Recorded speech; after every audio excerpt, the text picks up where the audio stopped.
চলতি বছরে উচ্চ মাধ্যমিক পরীক্ষা শুরু হয়ে গেছে। প্রথম দিকে উচ্চ মাধ্যমিক মোটামুটি ঠিক থাকলেও গত যে পরীক্ষাটা গেল, মানে অঙ্ক পরীক্ষা, যেটা নিয়ে ছাত্রছাত্রীরা এমনিতেই ভয় থাকে, তার উপরে নতুন সিলেবাস, নতুন প্যাটার্ন, সেখানে কাউন্সিল করে বসলো একটা ভুল, যেটা করলো যে সিলেবাস বহির্ভূত প্রশ্ন।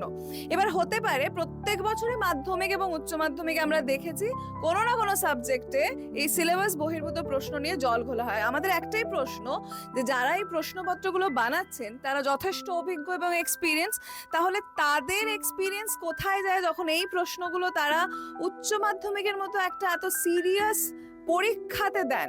এবং সব থেকে বড় প্রশ্ন, প্রতিটা এরকম কাজের পরে কাউন্সিল অথবা মধ্যশিক্ষা পর্ষদ কি করেন, একটা নোটিফিকেশন দিয়ে দেন যেটা অ্যাটেন্ড করে এলেই বাচ্চারা ফুল মার্কস পেয়ে যাবে। কিন্তু বাচ্চারা যদি না জানে যে কোথা থেকে প্রশ্নটা এসেছে, কিভাবে প্রশ্নটা অ্যাটেন্ড করব, তাহলে তারা অ্যাটেন্ডটা করবে কেন, দাগ নাম্বারটাই বা দেবে কেন? গতকাল আমরা এই নিয়ে কিছু একটা ভিডিও বানিয়েছিলাম এবং সেখানে বহু ছাত্রছাত্রী, আমি একটু দেখাতে চাইবো, বহু ছাত্রছাত্রী আমাদেরকে কমেন্ট করেছে যে ম্যাম এটা নিয়ে একটু কথা বলুন।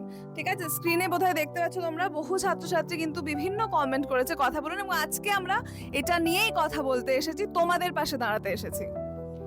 কারণ উচ্চ মাধ্যমিক শিক্ষা সংসদ বারবার বলছে তারা দেশের মধ্যে প্রথমবার সেমিস্টার সিস্টেমে যখন বিষয়টা পরীক্ষাটা নিচ্ছে, তাহলে কি উচ্চ মাধ্যমিক শিক্ষা সংসদের ঘুম ভাঙছে না যে পরীক্ষাটা ঠিক মতো নেওয়া উচিত? যে ছাত্রছাত্রীরা কোয়েশ্চেনের দাগ নাম্বারটা লিখেছে তারা নাম্বার পাবে, আর যে ছেলে মেয়েরা শুধুমাত্র ভয়ে টেন্সড হয়ে প্যানিকড হয়ে কোয়েশ্চেনের দাগ নাম্বারটা লেখেনি, তাদের বা দোষ কিসের? এর দায় তো স্টুডেন্টদের হতে পারে না, এর দায় যদি হতে পারে সেটা একমাত্র উচ্চ মাধ্যমিক শিক্ষা সংসদের। যে কারণে আমরা ম্যাট্রিকুলার তরফ থেকে দাবি জানাচ্ছি যে প্রত্যেকজন উচ্চ মাধ্যমিক পরীক্ষার্থী যারা ম্যাথস পরীক্ষা দিয়েছে সবাইকে এই 10 নম্বর দিতে হবে। তারা থার্ড সেমিস্টারের ক্ষেত্রে সময় নিয়ে যেমন ভেবেছিল, তেমনি আবার করেছিল যে যেই মেন্স বা অ্যাডভান্স থেকে প্রশ্ন দিয়ে বলেছিল যে এগুলো তো সিলেবাসের মধ্যেই আসতে পারে। তার সঙ্গে এই যে মডেল কোয়েশ্চেন্স পেপারসগুলো, যেগুলো মাত্র 15 দিন আগে কয়েকটা রিজিওনাল সেন্টার থেকে স্টুডেন্টরা এত কষ্ট করে এত খেটে সেগুলো কালেক্ট করেছে, তাহলে এই জিনিসটা দেওয়ার দরকারটা কি ছিল? এটা কি শুধুমাত্র দায় সারা যে হ্যাঁ আমি তোমাদের মডেল কোয়েশ্চেন পেপার দিয়ে দিয়েছি, তোমাদের ইউটিউবে ক্লাস নিচ্ছি আর এইভাবেই তোমরা উচ্চ মাধ্যমিক দিয়ে দাও? এভাবে কি উচ্চ মাধ্যমিক বিষয়টাকে একটা বালখিল্য অবস্থায় নিয়ে যাওয়া হচ্ছে না? তাই জন্য আমরা চাইছি যে তোমাদের সাপোর্ট, যাতে তোমাদের আওয়াজটা আমরা কাউন্সিলের কাছে পৌঁছে দিতে পারি এবং কাউন্সিল থেকে তোমাদের প্রত্যেকের যে ন্যায্য নম্বর সেটা আমরা ছিনিয়ে আনতে পারি। কারণ তাদের যখন তখন মনে হয় যে আমরা প্যাটার্ন চেঞ্জ করে দেবো। এর আগেও করেছে, বাংলা প্যাটার্ন নিয়ে পরীক্ষার আগেই তারা ভেবেছে। তাহলে এই সব জিনিসগুলো করার দরকার কি?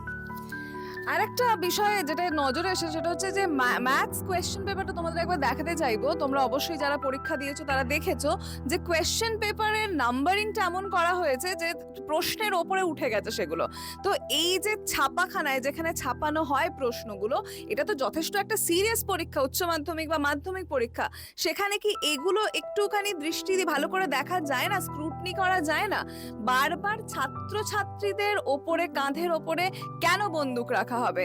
তাদেরকে সেমিস্টার সিস্টেম, একটা নর্মাল সিস্টেম থেকে সেমিস্টার সিস্টেমে ফেলা হলো, তাদের সিলেবাস শেষ হয়নি, এমন বহু ছাত্রছাত্রী ম্যাট্রিকুলা বহু সেন্টারে পৌঁছে গেছিল পরীক্ষার পরে, তোমরা জানোই।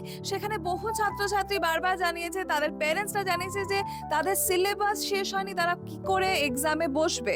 এবং এত কঠিন একটা পরীক্ষাতে একটা সিলেবাস বহির্ভূত প্রশ্ন দিয়ে কাউন্সিল শুধু দায়সারাভাবে বলতে পারে না যে তারা সম্পূর্ণ নাম্বার দিয়ে দেবে যারা শুধুমাত্র দাগ নাম্বার দিয়েছে। তাই আমরা চাই তোমরা একটা হ্যাশট্যাগ ইউজ করো, hashtag we stand, hashtag we stand. আমরা চাই তোমরা কথা বলো এটা নিয়ে, এই হ্যাশট্যাগটাকে লেখো, হ্যাশট্যাগ উই স্ট্যান্ড, এবং ম্যাট্রিকুলাকে ট্যাগ করো।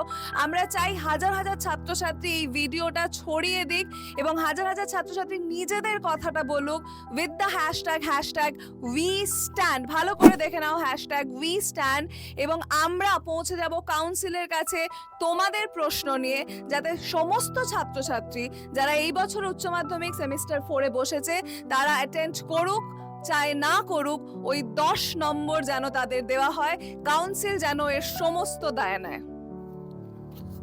কারণ আমরা বিশ্বাস করি তোমাদের সাফল্যের মাধ্যমে এগিয়ে যাবে বাংলা ম্যাট্রিকুলার সঙ্গে, আর সেখানে তোমাদের আওয়াজটাই কিন্তু সবার আগে জরুরি।